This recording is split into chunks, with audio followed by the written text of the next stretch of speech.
The White House insists it's not a call for regime change, but the US President Joe Biden has labelled Vladimir Putin a butcher who cannot remain in power.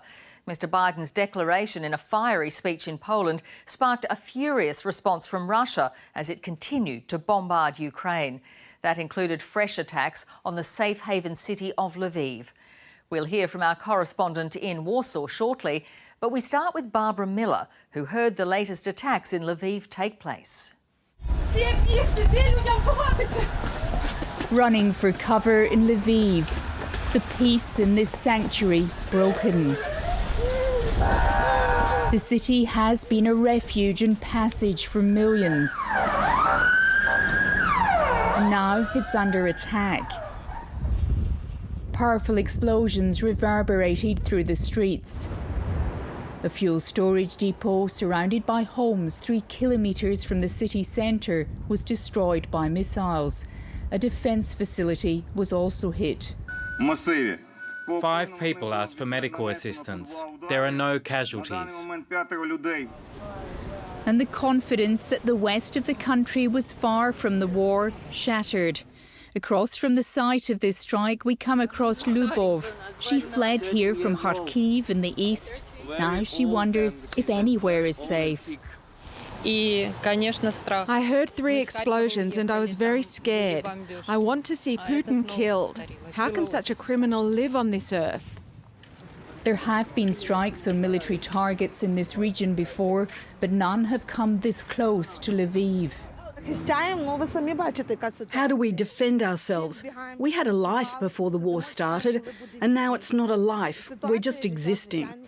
This comes a day after Russia announced that the first phase of its operation had been successfully completed, and they were going to focus their efforts on taking the eastern Donbass region. They strike a clear sign that that doesn't mean that the West is no longer a target. In Kyiv, the Ukrainian president handed out medals to the defenders of the capital. They've held out for now, but he says he needs more support from his NATO neighbours. Яка ціна цієї безпеки? This is very, very specific. It is planes for Ukraine. It is tanks for our state. It is missile defence. It is anti-ship weapons. That is what our partners have. That's just gathering dust. У наших партнерів. In another sign that Russia's focus isn't entirely on the east, it's released a new video boasting of hitting targets west of Kyiv. Proof that in war there are no safe assumptions. And Barbara Miller joins us now from Lviv. Barbara, increasing threat of missile attack there. What are you seeing on the ground?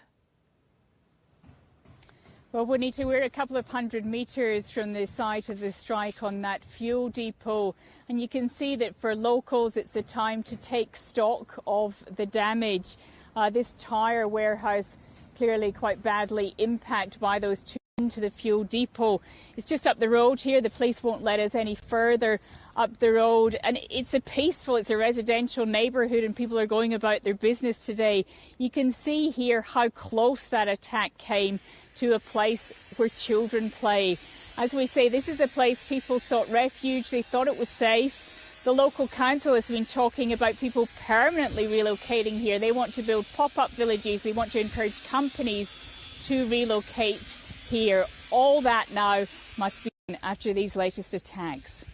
Barbara Miller reporting there. As the Kremlin stepped up its attacks on the west of Ukraine, US President Joe Biden met with troops near the Polish border. He's warned liberal democracies to prepare for a long fight against Russian aggression and delivered his strongest rebuke yet of Vladimir Putin. Correspondent Anne Barker reports from Warsaw. I got it. Of the 2 million Ukrainians who fled to Poland, Joe Biden chose this little girl for a selfie as he met refugees in Warsaw. Tell her I want to take her home.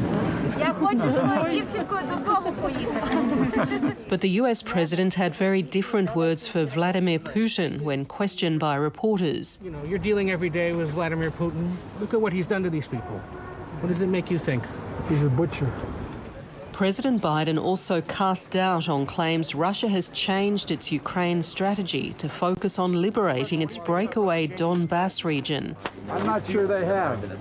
The Kremlin hit back at the US president, saying his comments could damage prospects for mending ties between Washington and Moscow. But the US president added more fuel to the fire, pointing to Vladimir Putin as the cause of so much misery. For God's sake, this man cannot remain in power.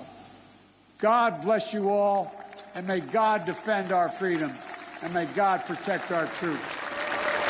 But what seemed like a call for regime change was quickly walked back by the White House and dismissed by Moscow, with a spokesperson saying their president is elected by Russians and not Joe Biden. President Biden has been in Poland to see firsthand the scale of the refugee crisis and to show support for US and NATO forces on its eastern flank.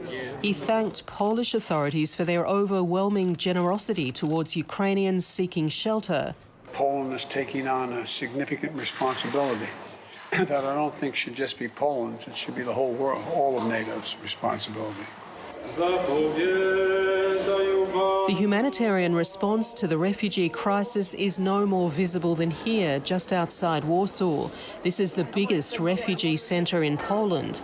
Many Ukrainians here know it could be months or longer before they can go home. We need peace and no bomb the sky. Understand what I mean? Authorities say 1 in 5 people in the capital Warsaw is now a Ukrainian refugee. It explains the huge demand for centres like this one that house up to 10,000 people a night. President Biden also met Ukraine's foreign and defence ministers in Warsaw. He's now wrapped up his visit and returned to Washington. Anne Barker, ABC News, Warsaw.